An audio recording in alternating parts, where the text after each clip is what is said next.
Hey there, wild one. If you would have told my younger self that one day I would be recording an episode about hunting, I genuinely would have laughed. But here we are.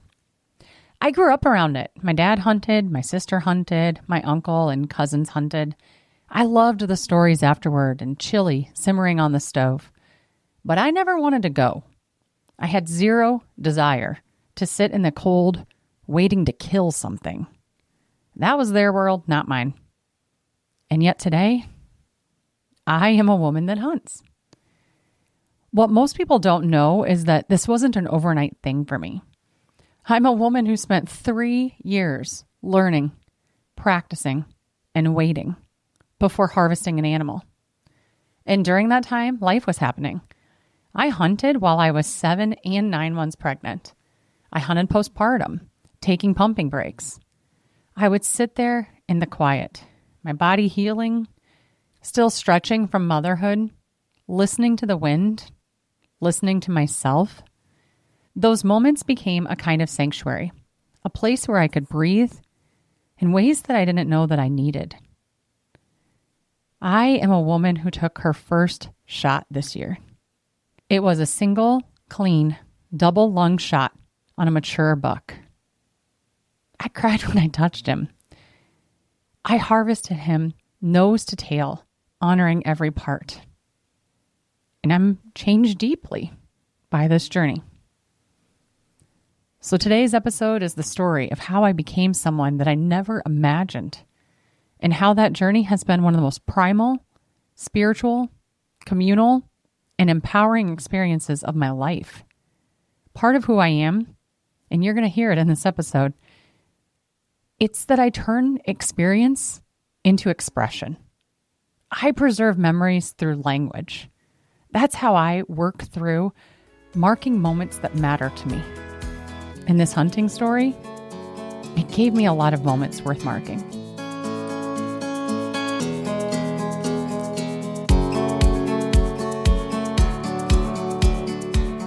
Reclaim your rhythm. Rethink the rules. Rewrite your life. This is Wildly Intentional, the show where we question the scripts we've inherited and build a life, family, and legacy on purpose. If you're done living on autopilot, come with a curious mind and a courageous heart.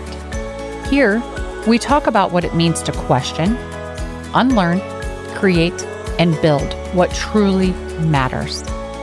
I'm your host, Mandy, maverick mom of 3, maker, family culture builder, lifelong question asker, and the friend people call when they're ready to rethink, well, everything. I'm here to shake the norms, tell the truth, and light the way forward. My sister was 14 when she wanted to hunt. So all 3 of us, my brother, sister, and I, we took hunter's ed together. I remember sitting there thinking, oh, this is fine, but it's just absolutely not for me. I had no intention of ever freezing in a stand or killing anything.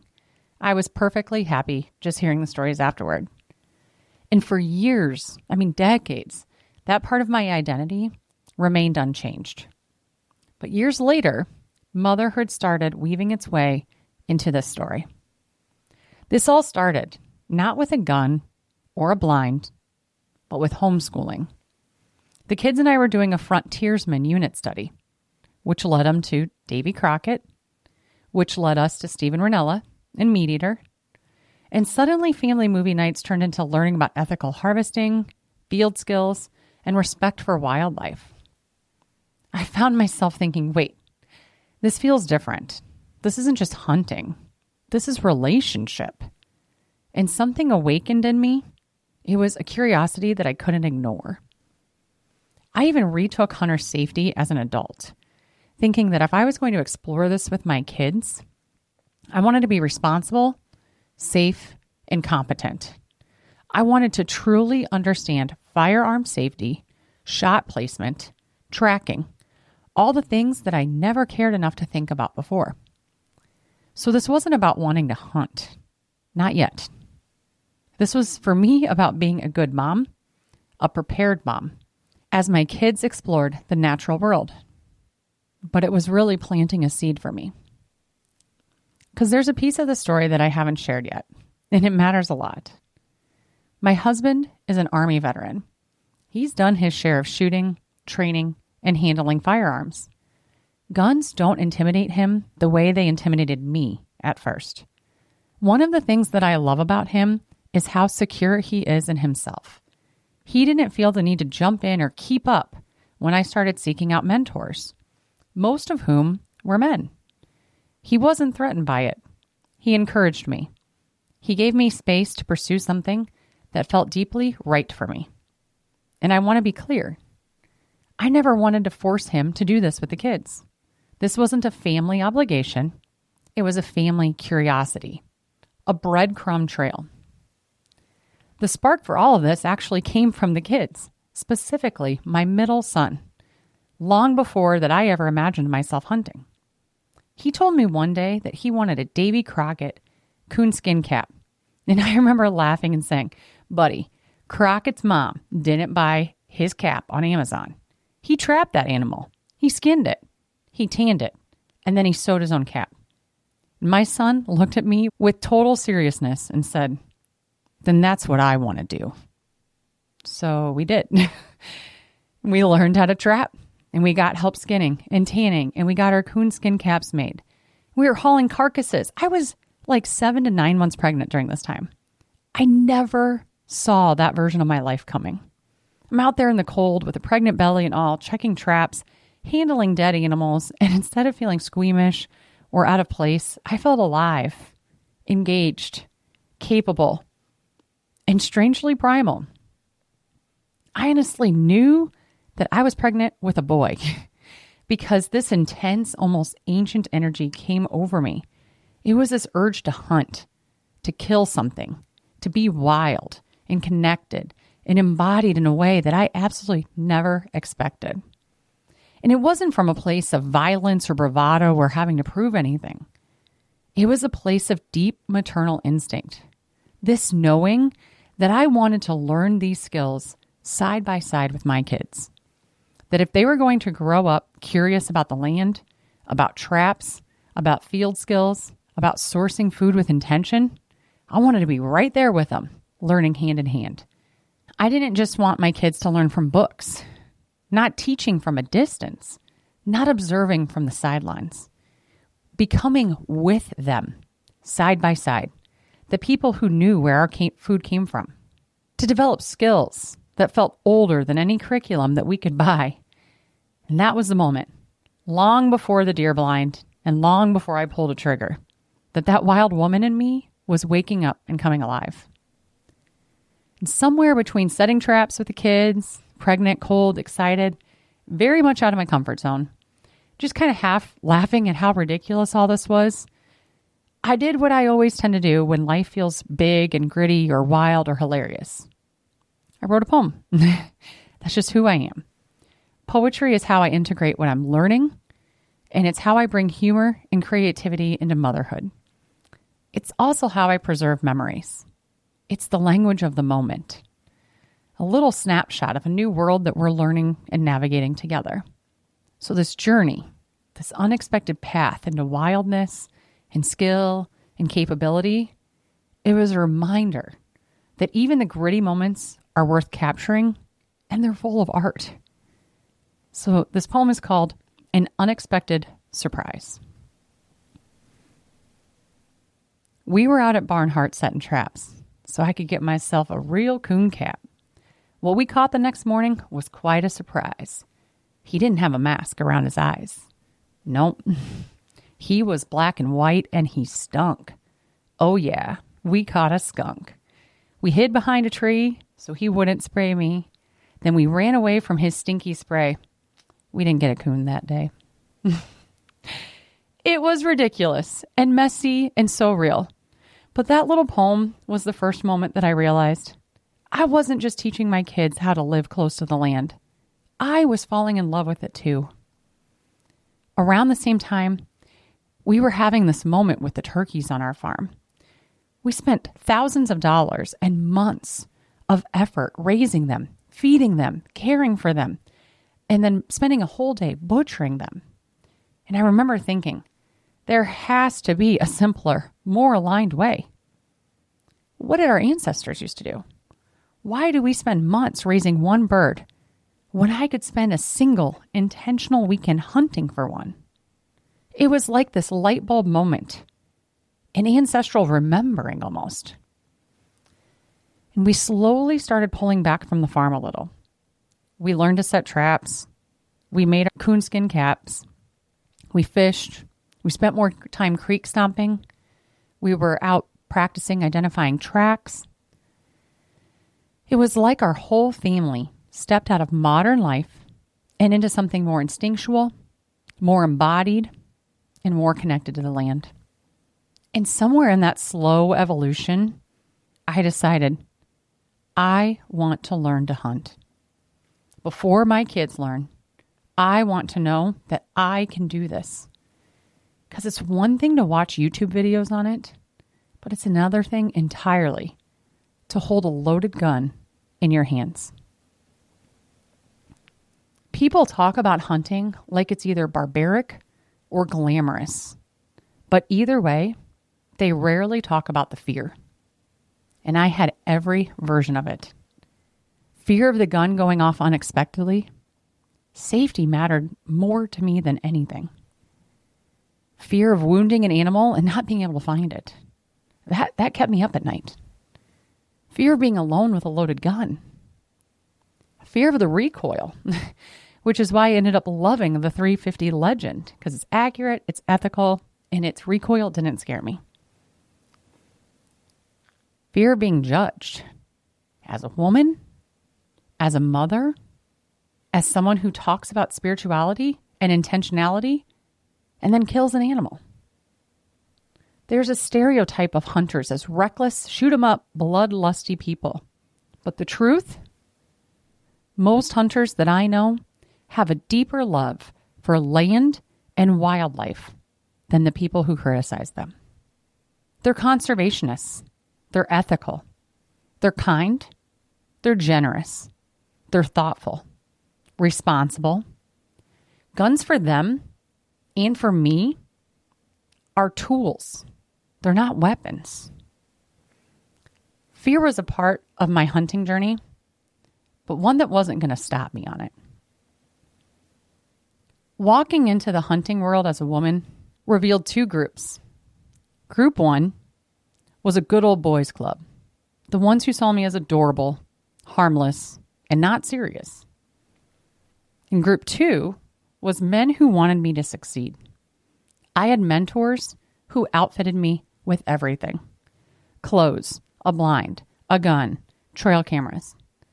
I had men who took me into tree stands, who trusted me with safety, trusted my instincts, let me sit with them. I even had my cousin take me out on a party hunt, pregnant belly and all. I joined the DNR's BOW program, Becoming an Outdoors Woman. And I was paired with mentors who treated us like hunters, not exceptions. And for 3 years, I've been in a group text with 3 mentors who coached, encouraged, and celebrated me. And when I finally got my buck, they were ecstatic for me. My dad's good friend gifted me a 350 Legend because he believed in what I was doing and he wanted me to get a buck with my dad. My sister gutted my deer. She helped cape him. She helped butcher him. She helped set me up. It was amazing.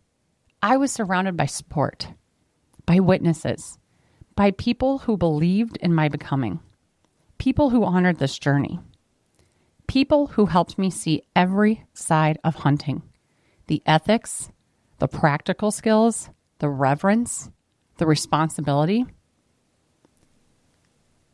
The moments before the shot feel like they were written into me. Every tiny detail, a seed that was planted.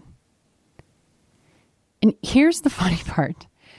The shot I had been imagining for years. This deer walking up, perfect broadside, still as a statue, waiting for me to take a clean shot. Well, my dad got that shot the very next morning. That's not what happened for me. So here's mine. A doe appeared, crossed in between a couple trees. It was less than a 5-second window. I passed. My dad whispered, "Sometimes that's all the time you get." Then I see a button buck up on a ridge. He was too young, too far. It was over 200 yards. I watched him through the scope, practicing my breath and trigger control. Then a fawn joined him, and I practiced following her too, knowing that I was never going to take those shots. Then something in me said, "Look somewhere else. Don't lock onto deer you're not even going to shoot." So I scanned the tall grass, and I saw ears, and then another set of ears. And I told my dad, and we quietly opened the windows. Then, behind them, I saw antler tips moving through the grass. My heart was pounding so hard I could hear it. I lifted my gun. I found him in the scope. My dad said, "Make sure you take the third one." I whispered, "How many have passed the downed log?" 2. So I knew I was on the right deer. I lined the crosshairs on his shoulder. I took a slow breath. I thumbed the safety off and squeezed the trigger. His body jolted. He ran maybe 20 yards. I watched him fall through the scope, and in that split second, I caught the full spread of his rack. I never saw him get up again. And the emotion in that moment was indescribable. A mix of hell yes, pride, adrenaline, accomplishment, and oh my God, I just did that. The weight of taking a life, the reverence of doing it cleanly, and the flood of gratitude for learning, for mentors, and for the animal itself. That is the moment that I realized I will never take this lightly. After the shot, my dad and I are stepping out of the blind. It felt like stepping into another world. My heart was pounding. My breath was shaky in the way where excitement and reverence are blending together. And then we got to do something that I had wanted to experience for years. Follow a blood trail. Following the blood trail. Oh, definitely. Oh my God.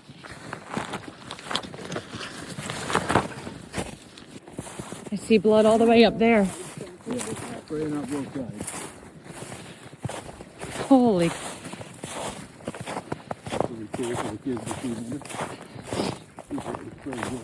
He's right here. He's right here. He's right here. He's right here. Oh my God, he's a nice buck, you guys. He's a really nice buck. More than that. Hi. 1, 2, 3, 4, 5, 6, 7, 8, 9, 10, 11. 11.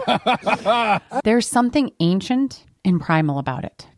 The tracking, the noticing, the slow, intentional steps, the trust in your clean, ethical shot, and the responsibility of seeing it through. Each drop of blood was confirmation for me. You did this right. You respected the animal. You were ready. I felt grounded, steady, and responsible. My sister recorded the moment I first touched him. And I want to share a short clip, not for shock value, but because this is raw and exciting. Holy cow, you guys. Nice job, Amanda. Thank you guys. It's a great first Oh deer. my God. Oh, beautiful. Oh my God, you guys. Oh my God. You can hear me. The excitement, the gratitude. He was beautiful.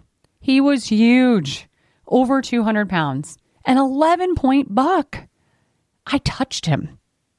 I couldn't take my hands off him. My dad said, "You're the only human to ever touch that deer. Think about that." And I did. That wild creature lived his entire life untouched, unbothered, and unclaimed by human hands. Until me. That one moment. that one connection. That sentence felt like a reminder that hunting isn't a conquest. It's relationship. It's stepping into a cycle older than any of us. It's being responsible for the end of something wild and the beginning of something nourishing. Something in me shifted. After we knew he was down, we went out there and I realized everything was safe. I went back to get my kids. It felt really important to me. Not to shield them from the reality of where our food comes from, but to invite them into the reverence of it. When they walked down and saw the deer, they were quiet, curious, respectful in that instinctive way that kids are when they know something is sacred. And I realized that this wasn't just my moment, it was theirs too. They had watched the shows, learned the skills, set the traps, worn their coonskin hats. They had been a part of this becoming as well.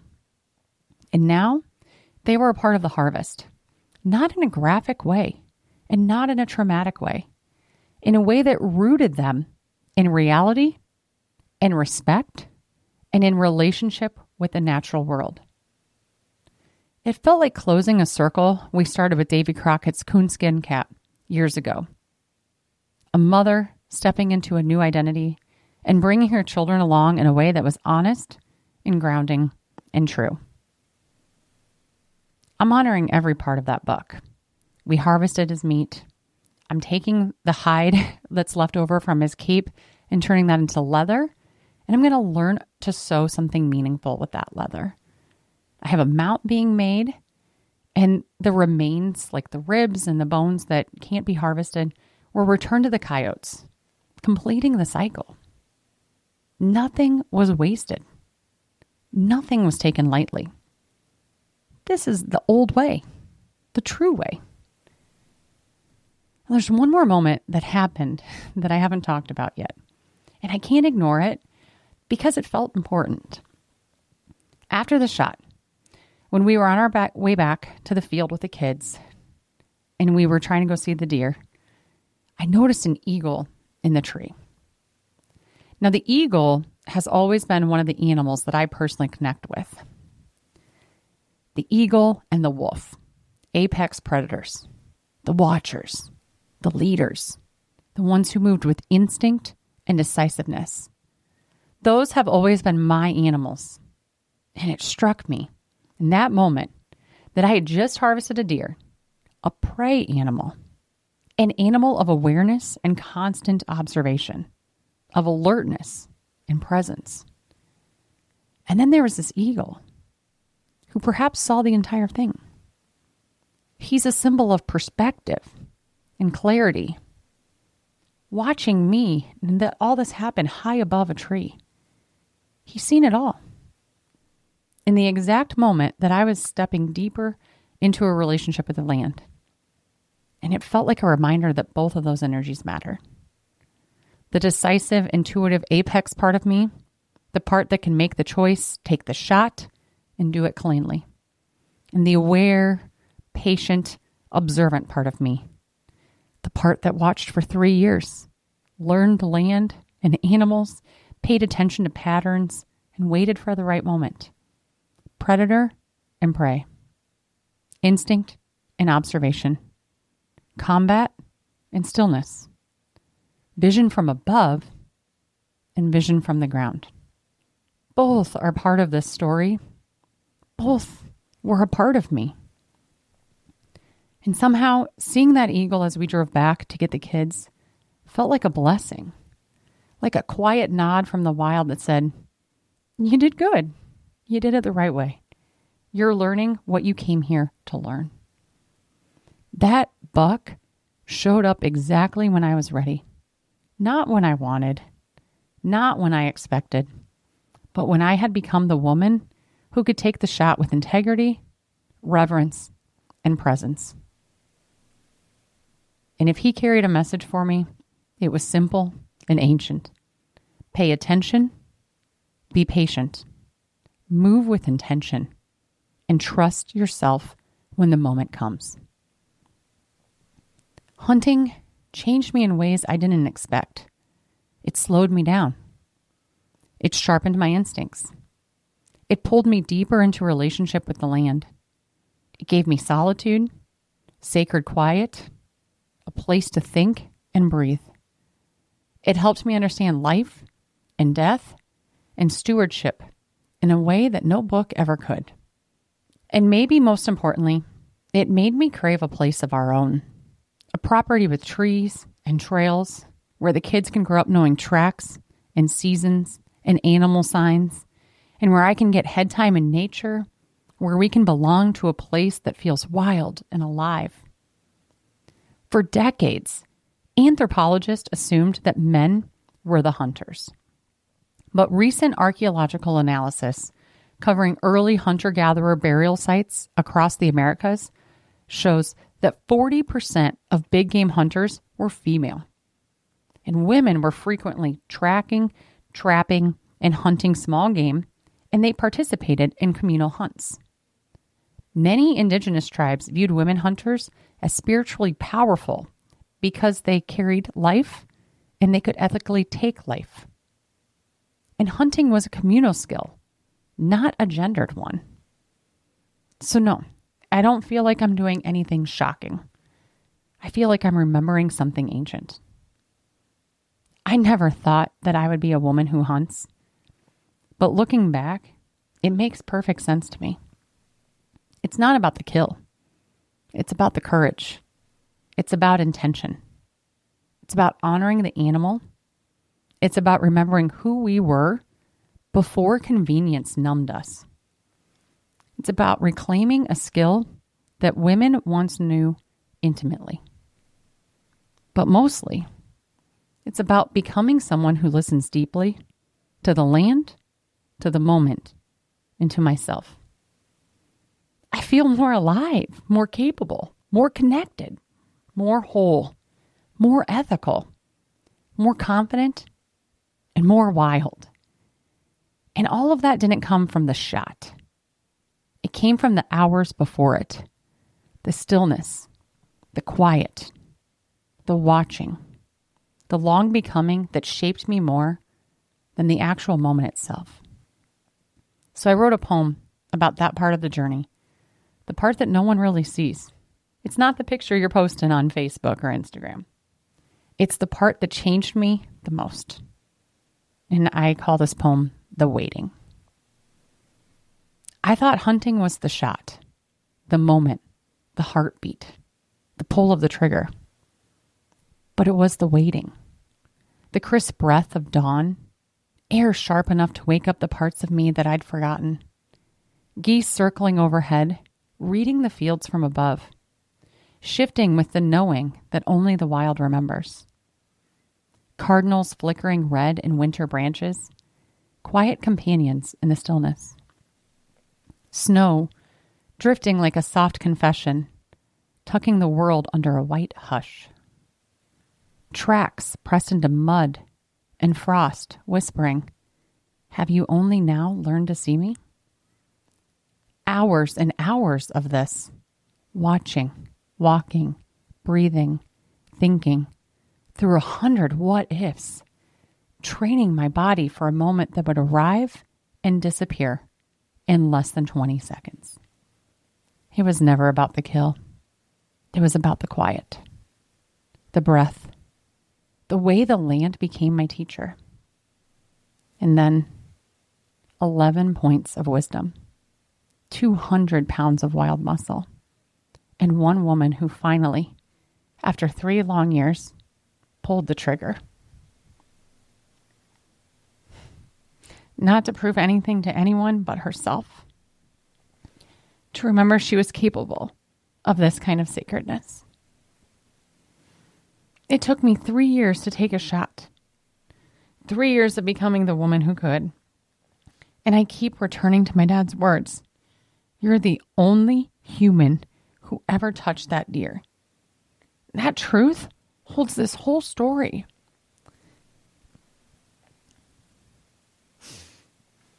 If this story stirs something in you, whether it's curiosity, discomfort, empowerment, or a spark of your own wildness, let that be a doorway. If this episode felt poetic at times, it's because it is.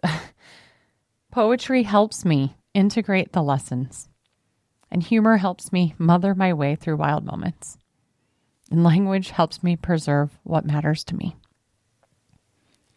This journey wasn't just about learning to hunt, because whether or not you ever step into a blind or hold a gun, there is something powerful in doing the thing you never thought you'd do. It was about learning to see. It's about becoming, about remembering, about stepping into the version of yourself you never saw coming, the one who was waiting for you in the tall grass. If this episode moved you, inspired you, challenged you, or made you think about your own wild becoming, do me a favor. Don't keep it to yourself. Please, take 10 seconds and share it. Seriously, text it to a friend, post it to your stories, or drop it in a chat. That's how this show grows, through you. And if you want more episodes like this, hit that follow button so you don't miss a thing. I've got so many big conversations coming your way. One's about courage, intuition, wildness, capability, and what it actually takes to live your life on purpose. Thank you so much for listening today. And thank you for sharing my story. This is Mandy, signing off. Until next time, stay rooted, be brave, and live wildly intentional.